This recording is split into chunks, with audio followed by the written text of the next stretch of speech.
Demi seorang wanita selingkuhan alias pelakor, seorang suami rela menceraikan sang istri namun kesal pasca bercerai dirinya tak bisa menikahi selingkuhan karena tak mendapat restu dari ibu wanita tersebut hingga akhirnya mengambil jalan menghabisi calon mertua. Kisah nyata yang aku ceritakan kali ini terjadi di kota Surabaya. Seorang lelaki bernama Angga Kurniawantara, seorang karyawan showroom mobil Honda, berposisi sebagai sales tinggal di Surabaya.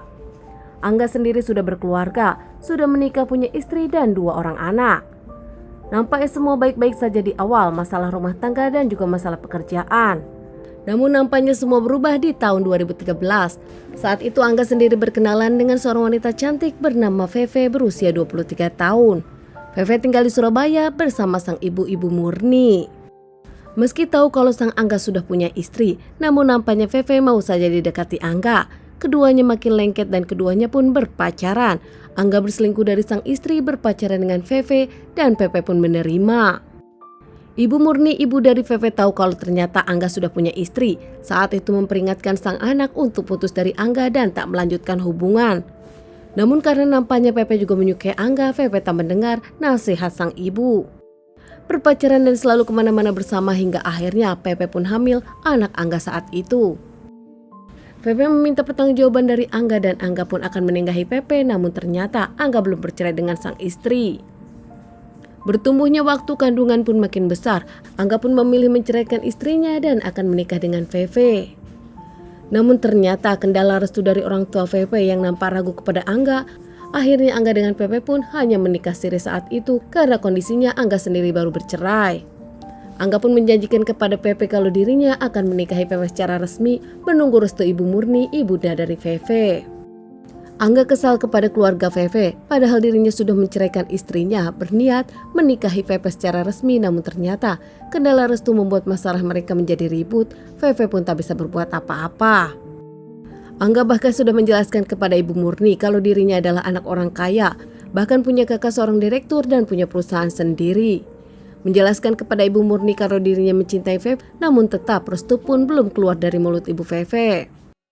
Waktu berjalan hingga akhirnya anak dari Feve dan Angga pun berusia 2 tahun dan akan sekolah. Saat itu nampak surat-surat harus diurus dan Angga pun menginginkan menikahi Feve secara hukum, secara sah agama dan negara. Namun nampaknya itu susah hingga akhirnya Angga pun terus merayu ibu mertuanya ini. Tak putus asa, di bulan September 2015, Angga menjemput ibu Murni di pasar tempat dirinya berjualan. Saat itu bahkan Angga dengan Feve berencana akan makan bersama. Angga menjemput ibu Murni dari pasar sementara Feve langsung ke restoran dari rumah. Di perjalanan mereka sampai duluan. Ternyata restoran yang akan mereka tuju masih tutup. Angga beserta ibu Murni pun masih tetap di dalam mobil. Saat di mobil itulah kemudian keduanya masih ngobrol lagi. Kenapa dirinya tak bisa menikahi Feve secara sah negara. Ibu Murni mengungkapkan kalau dirinya masih meragukan Angga, mengingat di awal mereka menikah pun Angga punya istri dan selingkuh dengan Feve. Kesal dengan jawaban ibu Murni, Angga saat itu langsung membekap dan menampar mertuanya. Bahkan Angga yang seakan kemasukan membenturkan kepala ibu Murni beberapa kali dengan penuh kemarahan. Tak selesai membekap dan membenturkan, saat itu Angga pun membuat ibu Murni tak bernyawa. Panik melihat mertuanya ini nampak tak bernyawa, Angga pun menjalankan mobilnya dan berkeliling mencari tempat yang sepi. Angga membawa jasad dari ibu Murni ke Teretes Pasuruan hingga akhirnya membuang jasad ibu Murni di semak-semak sepi dan meninggalkannya. Sore harinya seorang warga yang melintas menemukan seseorang tertidur di semak-semak. Saat didekati ternyata nampak sudah tak bergerak dan tak bernapas. Warga itu pun langsung melaporkan kejadian ini kepada pihak kepolisian dan tak lama pihak kepolisian datang menyelidiki kasus ini. Pihak kepolisian membawa jasad ke rumah sakit untuk dilakukan otopsi. Hasilnya jasad sendiri mendapatkan penganiayaan dan pencekikan hingga akhirnya berpulang. Melakukan identifikasi korban, ternyata jasad ini adalah ibu Murni berusia 51 tahun, warga Barata, Surabaya. Pihak kepolisian pun mendatangi keluarga ibu Murni memberitahukan info ini.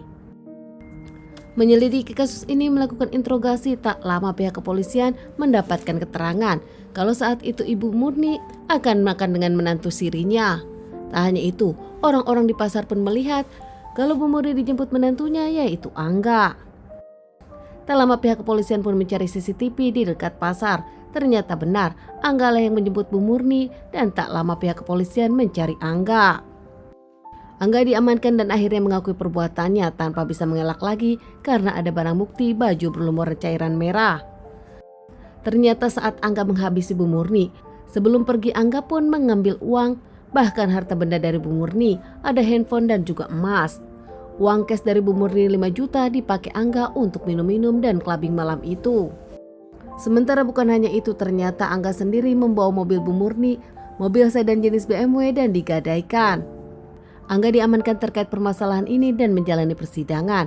Hingga akhirnya Angga pun divonis 12 tahun penjara. Feve, istri siri dari Angga, tak menyangka lelaki yang dicintainya, ayah dari sang anak, adalah orang yang menghabisi ibu kandung Feve sendiri. Tak menyangka Angga melakukan ini kepada sang ibu, Feve sendiri memilih menceraikan Angga. Teman-teman, sekian dulu bahasan kasus yang aku bawakan kali ini. Semoga ini bisa dijadikan pelajaran untuk kita dan ditunggu bahasan kasus-kasus selanjutnya.